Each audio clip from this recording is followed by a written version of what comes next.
ছিলাম যে অতীতে কোনো কিছু ছিল বোঝাতে সাবজেক্টের পরে কি বসবে?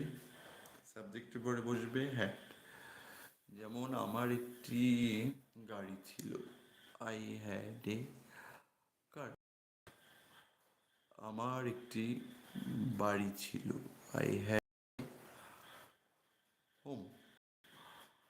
আমার একটি ছিল, I had a pet. I have a pet bird. তোমার একটি গাড়ি ছিল, ইউ হ্যাড আ কার। তোমাদের একটি বাড়ি ছিল, you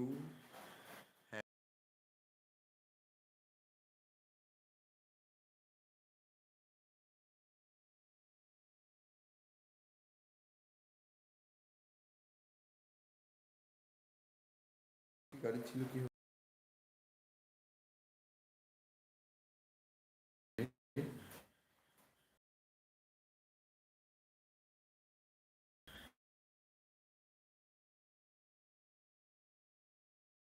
you had A.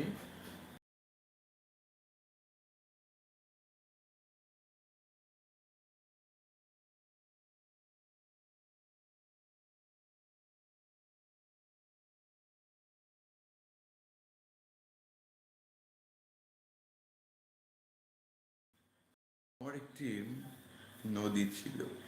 Actually কারো নদী থাকে না, তারপর এটা যদি কাল্পনিক ভাষায় আমরা ইমাজিনেশনে যদি যাই, আমরা যদি ইমাজিন করি যে আমার একটা নদী ছিল, আই হ্যাড এ রিভার। আমার একটি নদী ছিল, আই হ্যাড এ রিভার। তোমার একটি পাহাড় ছিল, ইউ হ্যাড এ হিল। আমার একটি আকাশ ছিল, আই হ্যাড এ স্কাই। আমার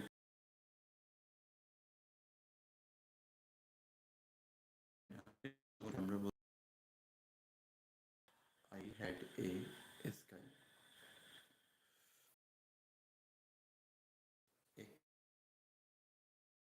একটি স্টোরি বুক। তোমার একটি গল্পের বই ছিল। তোমার একটি উপন্যাসের বই ছিল, you had a novel book.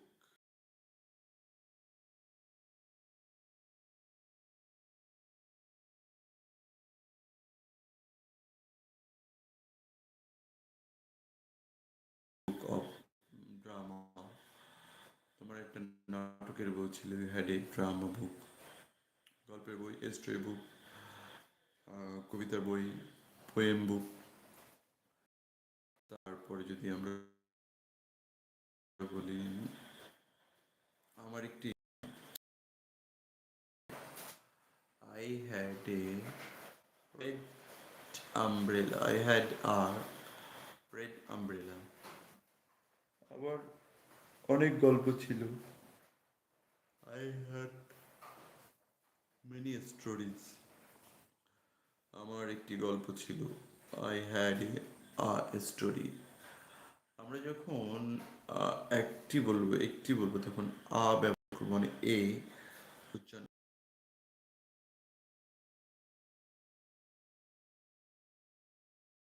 Story book. তোমার একটি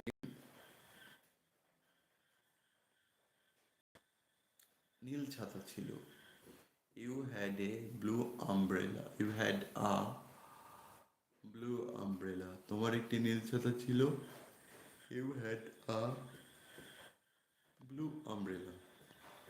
এখন কোথাও যদি আমার অধিকারও নেই, আপনার অধিকারও নেই, তখন আমরা কিভাবে এটা বলবো মাছ আছে? এই মাছগুলো আপনার অধিকারও নেই, আমার অধিকার নেই, নদীতে আছে। তাহলে এটা কিভাবে বলবো? দেয়ার আর দিয়ে আমরা বলবো there are fishes in the river. আমরা বলতে পারি পুকুরে মাছ আছে, same way we can tell in the same way. আমরা একই রকম ভাবে বলতে, ইন দ্য সেম ওয়ে আমরা একই রকম ভাবে বলতে পারি। যেমন বলতে পারি পুকুরে মাছ আছে।